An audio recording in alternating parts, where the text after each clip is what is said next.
하나님께서 오늘 우리에게 주시는 말씀은 로마서 11장 11절부터 24절까지의 말씀입니다. 신약성경 255페이지에 있습니다. 우리 하나님의 말씀을 한 절씩 교독하도록 하겠습니다. 그러므로 내가 말하노니 그들이 넘어지기까지 실족하였느냐? 그럴 수 없느니라. 그들이 넘어짐으로 구원이 이방인에게 이르러 이스라엘로 시기나게 함이니라. 그들의 넘어짐이 세상의 풍성함이 되며 그들의 실패가 이방인의 풍성함이 되거는 하물며 그들의 충만함이리요. 내가 이방인인 너희에게 말하노라. 내가 이방인의 사도인 만큼 내 직분을 영광스럽게 여기노니 이는 혹 내 고륙을 아무쪼록 시기하게 하여 그들 중에서 얼마를 구원하게 함이라.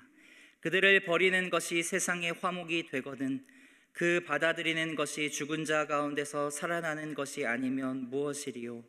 제사하는 처음 익은 곡식가루가 거룩한즉 떡덩이도 그러하고 뿌리가 거룩한즉 가지도 그러하니라. 또한 가지 얼마가 꺾이었는데 돌 감람나무인 내가 그들 중에 접붙임이 되어 참 감람나무 뿌리의 진액을 함께 받는 자가 되었은즉 그 가지들을 향하여 자랑하지 말라. 자랑할지니라도 내가 뿌리를 보존하는 것이 아니요 뿌리가 너를 보존하는 것이니라. 그러면 내 말이 가지들이 꺾인 것은 나로 접붙임을 받게 하려 함이라 하리니 옳도다. 그들은 믿지 아니함으로 꺾이고 너는 믿음으로 섰느니라. 높은 마음을 품지 말고 도리어 두려워하라. 하나님이 원 가지들도 아끼지 아니하셨은즉 너도 아끼지 아니하시리라. 그러므로 하나님의 인자하심과 준엄하심을 보라. 넘어지는 자들에게는 준엄하심이 있으니 너희가 만일 하나님의 인자하심에 머물러 있으면 그 인자가 너희에게 있으리라. 그렇지 않으면 너도 찍히는 바 되리라. 그들도 믿지 아니하는데 머무르지 아니하면 접붙임을 받으리니 이는 그들을 접붙이실 능력이 하나님께 있음이라. 24절입니다.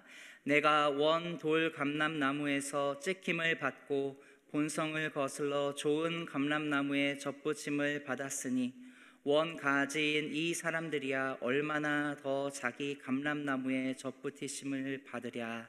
아멘. 믿는 그리스도인들에게 하나님의 주권을 인정하는 건 참 중요합니다. 그 무엇보다도 하나님께서 우리의 모든 영역을 다스리고 계시다라고 하는 믿음, 그 모든 삶을 하나님께서 다스리시고 인도하신다는 믿음, 신앙의 영역에서 참 기본이기도 하고 정말 중요한 부분입니다. 구원에 있어서도 하나님의 주권이 중요하고 우리의 인생의 삶의 과정과 여정 속에서도 하나님의 주권으로 나의 삶을 주님께서 인도하십니다 라고 우리는 고백합니다. 하나님의 주되심을 인정하느냐 인정하지 않느냐에 따라서 신앙생활에 있어서 믿는 그리스도인들로 많은 태도가 달라지기 때문입니다. 많은 신자들이 하나님의 주권을 인정하지 않을 때 많은 어려움이 있는데 특별히 교회 내에서도 갈등이 일어나곤 합니다. 왜냐하면 그 안에서 하나님의 주권이 아니라 내가 강조되기 시작하고 내 주장이 일어나기 시작하면서 그럼 어떻게 되겠습니까? 교회가 하나님이 아니라 일부 내 목소리를 내는 사람들에 의하여서 좌지우지되면서 혼란에 빠집니다. 그럴 때에 나를 구원하신 것이 하나님의 주권에서 하나님의 은혜로부터 나 같은 죄인 살리신 하나님의 은혜를 기억하는 것이 참 중요하지요. 항상 하나님의 주권을 인정하면서 신앙생활을 한다면 어떤 모습이겠습니까? 교회 안에서 특별히 말입니다. 교회는 참 다양한 사람들이 존재하는 공동체입니다.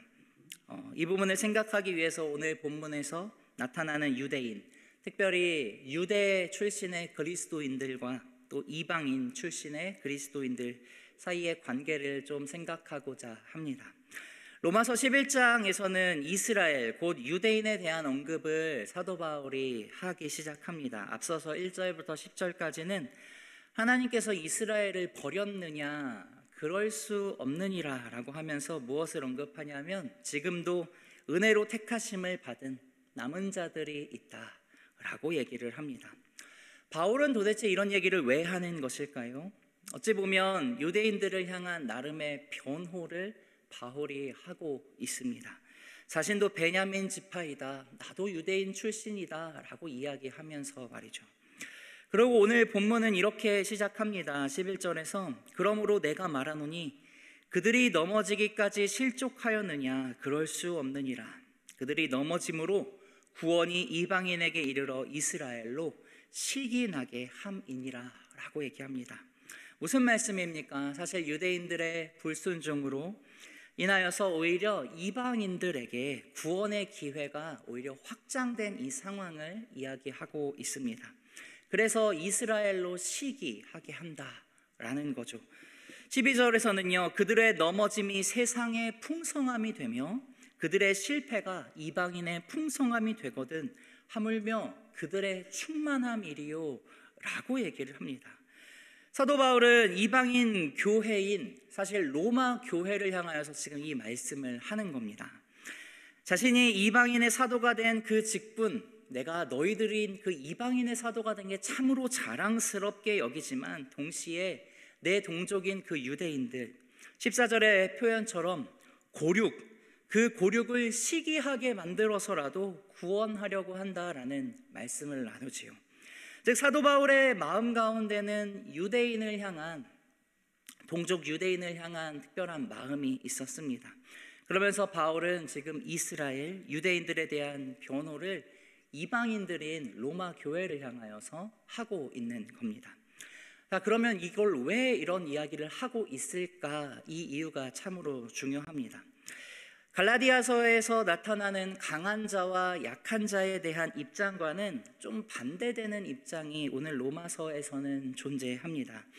AD 45년에서 50년 사이에 유대인들이 로마에서 쫓겨나는, 추방되는 사건이 있었습니다. 로마 역사가 수에토니우스는 로마 황제의 전기 가운데에서 클라디우스 황제가 소요를 일으키는 유대인들을 로마 도시에서 추방했다라고 이야기를 합니다. 로마 교회 안에, 그러니까 이 로마서를 받는 로마의 교회 안에 있었던 유대인 출신의 믿는 그리스도인들도 이렇게 유대인들이 단체로 추방이 될 때에 똑같이 추방이 되었을 것입니다.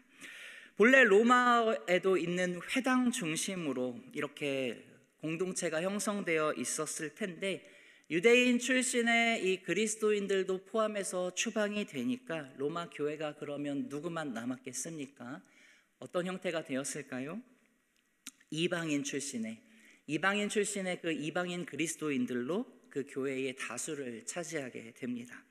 그러면서 리더십의 자연스러운 변화가 일어나게 되죠. 본래 회당 중심으로 처음에 초대교회가 시작했었는데 그 안에 당연히 유대 그리스도인들이 그 리더십을 가지고 있다가 이방인들이 이제 리더십을 가지게 되는 상황이 됩니다. 그런데 AD 54년에 클라우디우스 황제가 사망하고 네로가 황제가 되면서 유대인 추방령이 이렇게 소멸되고 쫓겨났던 유대인들이 다시 로마로 돌아오게 됩니다. 유대 그리스도인들은 율법을 중시했던, 자신들이 예수 그리스도를 믿는 믿음이 있으면서도 그들의 관습법 속에서 율법을 준수하고 있었던 사람이었고, 로마에 남아있던 이방 그리스도인들과 이제 그 리더십들과 함께 부딪히면서 갈등이 일어나는 상황이 벌어지는 게 사실 로마서의 배경인 것이죠. 로마에 남아있던 이방인 그리스도인과의 갈등, 그런 상황에서 교회 안에 누가 강자인가, 누가 약자인가 라는 것이 드러나게 됩니다. 갈라디아서의 상황과는 반대가 되어서 갈라디아서에서는 유대 그리스도인들을 향한, 율법을 지키려고 하는 자들을 향한 강한 비판이 나타나는데 로마서에서는 반대의 상황이 벌어지는데 누가 강자인가, 누가 다수인가 라는 질문 앞에 이방 출신의 그리스도인들이 이제는 강자가 되고 다수가 되는 상황이 된 것입니다. 갈라디아서의 표현과는 그때는 율법의 행위를 만하는 유대인들을 강하게 질타했다면 이제는 어떤 상황이 되냐면 이방인 출신의 그리스도인들, 그들이 뭐라고 얘기하는 겁니까? 저기 봐봐, 율법을 의지하고 또 믿음으로 구원을 얻는 것에 대해 제대로 알지 못하는 저 유대인 출신들은 교회 안에서 저건 뭔가 문제가 있어서 저렇게 추방되고 심판을 받은 거야. 유대인들을 핍박할 수 있는 것이죠. 로마서 후반부에 보면 그래서 바울은 그 유대 출신의 그리스도인들이 연약한 자들이다 라고 얘기를 하면서 강한 이방인 출신의 그리스도인들인 너희가 좀 배려하고 약한 자들을 오히려 긍휼히 여기고 좀 돌봐줘야 한다라고 얘기를 합니다. 로마서 15장 1절에 보면 믿음이 강한 우리는 마땅히 믿음이 약한 자의 약점을 담당하고 자기를 기쁘게 하지 아니할 것이라 라는 맥락도 그런 맥락 가운데 있는 것입니다. 14장에서도 믿음이 약한 형제가 걸려 넘어지지 않게 잘 처신해라 하는 것도 그런 배경의 이해가 있는 것이죠. 자, 이런 배경의 이해가 있는 상태에서 오늘 바울이 유대인들을 향한 뭔가 긍휼의 마음을 품고 이방인 그리스도인들에게 주시는 이 말씀, 무슨 말씀입니까? 이방인들의 구원을 통해서 유대인들이 시기가 나서 그들 중에 몇이라도 구원을 받았으면 좋겠다라고 하면서 15절에서 이렇게 말씀을 합니다. 그들을 버리는 것이 세상의 화목이 되거든 그 받아들이는 것이 죽은 자 가운데서 살아나는 것이 아니면 무엇이리요라고 하면서 원 감람나무의 뿌리와 가지, 젖붙이는 가지에 대한 이야기를 하는 겁니다. 이를 통해서 이스라엘과 이방인의 관계를, 특별히 이방인이 주도하는 로마 교회에 하는 것이죠. 어떤 비유의 말씀입니까? 가지가 꺾였습니다. 가지가 꺾였고 돌 감람나무인 너가 그들 가운데 젖붙임이 되었다 라고 얘기하면서 참 감람나무의 뿌리의 진액을 통해서 너희가 함께 그 뿌리의 진액을 받는 자가 되었다라고 얘기합니다. 그러면서 참 감람나무의 가지를 향하여서 너가 자랑하지 말아라. 자랑하지 말아라. 너가 뿌리를 보존하는 게 아니고 뿌리가 너를 보존하고 있다 라는 얘기를 해주는 겁니다. 즉 이방인 그리스도인들이 예수 그리스도를 믿고 하나님의 백성이 되었는데 원래 이스라엘 백성들, 하나님의 백성이라고 불렸던 그 유대인들, 특별히 이제 또 예수님 믿고 연약한, 그래도 또 율법을 또 중요하게 생각하면서 살아가는 그 그리스도인들이 있는데 그들을 향해서 너가 그렇게 자랑하지 말아라 라고 얘기하는 겁니다. 뿌리이신 하나님이 중요한 거지 붙어진 가지가 뿌리를 지탱하는 게 아니다. 다수가 너희가 되었다고 그 교회를 지키는 게 아니다 라고 얘기해 주는 것이죠. 문제는 무엇입니까? 가지 가운데 19절의 말씀처럼 말하는 이방인들이 있었다는 겁니다. 그러면 내 말이 가지들이 꺾인 것은 나로 젖붙임을 받게 하려 함이라 하리니, 저 유대인들이 지금 뿌리에서 떨어져 나가서 저렇게 추방되고 문제가 있는 것은, 나뭇가지에 꺾인 거는 바로 내가 이방인으로 하나님의 백성 삼으시려고 저들 저렇게 그렇게 떨어져 나간 거야, 우리가 다수가 되려고 저들이 나간 거야 라고 주장하는 사람들이 교회 안에 있었다라는 겁니다. 실제 로마 교회 상황 속에서 이야기를 해볼 거예요. 유대 그리스도인들이 황제의 추방령으로 추방당한 이유가 있다. 이방인 그리스도인들이 하나님의 교회의 리더십으로 세워지고 제대로 된 신앙이라는 건 그래 율법이 아니라 믿음으로 세워지는 거니까. 저 유대계 출신의 그리스도인들이 쫓겨난 건 다 하나님의 뜻이다 그렇게 주장하면서 이제 다시 돌아온 유대계 출신의 그리스도인들을 하나님의 몸된 교회인 공동체에서 차별하고 격리시키면서 있는 이방인 출신의 그리스도인들이 존재했다라는 이야기입니다. 그래서 바울은 역사 속에서 이스라엘이 꺾인 상황에 대해서 생각을 하면서 20절과 21절에 이렇게 말씀합니다. 옳도다. 그들은 믿지 아니함으로 꺾이고 너는 믿음으로 섰느니라. 높은 마음을 품지 말고 도리어 두려워하라. 하나님이 원가지들도 아끼지 아니하였은즉 너도 아끼지 아니하시리라. 아주 강력하게 사실은 말씀하는 것이죠. 그래 유대인들이 믿음이 아니라 율법 의지했지. 자기들의 의로움을 자랑하기도 했었지. 옳도다. 그래서 그 원가지들을 하나님이 꺾어버렸잖아. 근데 이방인 출신인 너희들이 믿음으로 구원을 얻는다고 말하는 성도인 너희들, 그리스도인들아, 너희가 믿음이라고 이야기하면서 유대계 출신의 그리스도인들을 바라보면서 어쩌면 차별하고 있는데, 너희가 믿음으로 섰다고 얘기하는데 높은 마음을 품으면 되겠느냐 라고 얘기를 하는 겁니다. 오히려 두려운 마음을 품어야 하는 거야 라고 바울이 경고하는 것이죠. 원가지도 하나님이 아끼지 않았는데 너희도 아끼지 않을 거야 라는 겁니다. 그러면서 22절에서 그러므로 하나님의 인자하심과 준엄하심을 보라. 넘어지는 자들에게 준엄하심이 있으니 너희가 만일 하나님의 인자하심에 머물러 있으면 그 인자가 너희에게 있으리라. 그렇지 않으면 너도 찍히는 바 되리라 라고 경고합니다. 사랑하는 성도님들, 바울이 이방인 그리스도인들에게 이런 강력한 경고 왜 하는 겁니까? 교회에서 제대로 된 믿음이 뭔지 잘 알고 있고 내가 믿음으로 의롭다 여김을 받았지, 신앙생활하는 사람들이 있습니다. 구원은 오직 예수 그리스도를 믿는 믿음으로, 그렇게 이방인 그리스도인들이 잘 알고 있습니다. 맞는 말이죠. 바울도 옳도다라고 얘기하잖아요. 그런데 신앙이 약한 사람들을 뭔가 정죄하고 자신의 기준을 가지고 비난하고 힐난하는 겁니다. 주방령으로 쫓겨난 유대인들이 율법을 추구하더니 하나님의 심판을 받았다라고 얘기하는 겁니다. 유대 그리스도인들은 믿음이 연약하다라고 하면서 공동체 안에서 분열을 일으키고 갈등을 일으키는 겁니다. 유대인들이 율법을 의지하고 믿음이 너무 연약하니까 이방인 그리스도인들이 믿음을 의지하는 거, 믿음으로만, 그래 믿음이 강한 거 옳도다, 맞습니다. 틀린 말을 하는 게 아니라 맞는 말을 하는 건데 구원이 믿음으로 이루어지는 거니까요. 그런데 착각하면 안 되는 것이 있죠. 진짜로 믿는다면 감히 교만할 수 있느냐라는 질문인 거죠. 누군가를 향하여서 믿음이 약한 자라고 함부로 말할 수 있겠느냐? 그 믿음이 어디에서 온 겁니까? 하나님의 선물이니까요. 유대 그리스도인들이 율법을 의지하고 나는 믿음을 의지하고 있으니 내가 더 괜찮은 그리스도인이야 라고 생각하면서 겸손해야 하는데 교만하며 스스로 정죄하면서 연약한 신자들, 율법을 의지하는 그 유대교 출신의 그리스도인들을 정죄하는 이방인의 그리스도인들의 또 다른 그 교만의 모습을 바울이 경고하고 있는 겁니다. 원가지를 하나님이 아끼지 않았는데 은혜로 구원받았다고 하는데 그렇게 행동하면 되겠어? 라고 얘기하는 것이죠.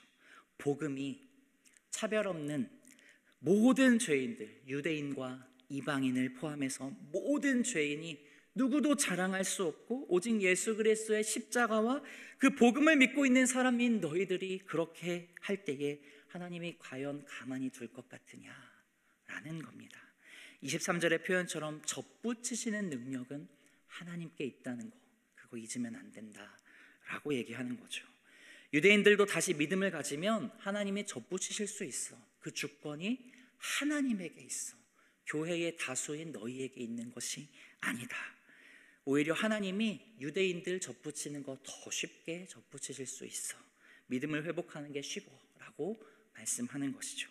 하나님의 주권적인 은혜에 의하여서 내가 은혜를 받고 믿음을 소유하게 된 거고, 그 믿음이 하나님의 선물이고 은혜라는 걸 기억하면 누군가를 향하여서 차별해서 내가 믿음이 좀 있다고 자랑하거나 판단하거나 함부로 얘기할 수 없다라는 거죠. 하나님의 주권을 인정하는 성도라면 말입니다. 구원이 하나님의 주권에서부터 시작됐다라고 인정하는 성도가 어떻게 다시 내가 등장하고 내 주장이 나타날 수 있겠느냐? 저 안에 사랑하는 성도님들, 말씀을 정리합니다. 오늘 우리의 신앙생활이라고 하는 것은 어떻습니까? 교회 안에서 우리가 새로운 변화라는 것이 나타나고 일어날 때 오래 계셨던 분들이 혹여나 저항할 수도 있고 불편할 수도 있습니다. 그럴 때에 뭔가 변화에 적응하지 못하는 분들이 오래된 분들을 향하여서 새롭게 이렇게 막 일어나는 것에 잘 적응하는 사람들이 저들은 뭔가 문제가 있어서 변화가 안 되는 것 같아 라고 만약에 말한다면 오히려 은혜의 새로운 그 변화의 시기를 믿음으로 나아가지 못하는 상황이 되는 겁니다. 비난과 정죄를 하면 자칫 옳은 길이고 믿음의 길이고 바르게 나아가는 것임에도 불구하고 영혼을 사랑하시는 하나님 아버지의 마음을 놓칠 수도 있는 겁니다. 변화에 오히려 적응하지 못하는 분들도 때로는 배려하고 함께 가는 것이 그게 교회의 모습이지요. 강한 자가 약한 자를 배려하며 천천히 함께하는 것이 교회입니다. 왜냐하면 그 누구도 은혜로 받은 구원을, 자신의 믿음을 자랑할 수 없기 때문입니다. 하나님의 주권을 인정하는 신자이기 때문이죠. 오늘 우리의 교회가 이렇게 아름답게 모든 세대가 어우러져서 세워져 가는 믿음의 공동체 될 수 있기를, 나보다 남을 낮게 여기는 그런 성도로 세워지기를 기도하며 복된 한 날 시작하기를 바랍니다. 기도하겠습니다. 살아계신 하나님 아버지, 감사드립니다. 오늘 우리에게 은혜를 베풀어 주시고 믿음을 허락하심에 감사드립니다. 이 믿음이 하나님의 선물임을 고백합니다. 내가 감히 누군가를 향하여서 믿음을 판단하고 정죄할 수 없음을, 하나님이 나에게, 나 같은 죄인을 향하여 은혜로 믿음을 허락하여 주셨음을, 그래서 나를 의롭다 여기셨음을 다시 한번 기억하며 마음에 새깁니다. 하나님, 우리의 공동체가 서로를 향하여서 믿음을 판단하고 정죄하는 게 아니라 나보다 남을 낮게 여기며 세워져 가는 귀한 워싱턴 지구촌 교회 되도록 주님 인도하여 주옵소서. 감사드리며 구주 예수 그리스도의 이름으로 기도드립니다. 아멘. 하늘에 계신 우리 아버지여, 이름이 거룩히 여김을 받으시오며 나라가 임하시오며 뜻이 하늘에서 이루어진 것 같이 땅에서도 이루어지이다. 오늘 우리에게 일용할 양식을 주시옵고 우리가 우리에게 죄 지은 자를 사하여 준 것 같이 우리 죄를 사하여 주시옵고 우리를 시험에 들게 하지 마시옵고 다만 악에서 구하시옵소서. 나라와 권세와 영광이 아버지께 영원히 있사옵나이다. 아멘. 우리 개인의 기도 제목으로 나아가시겠습니다.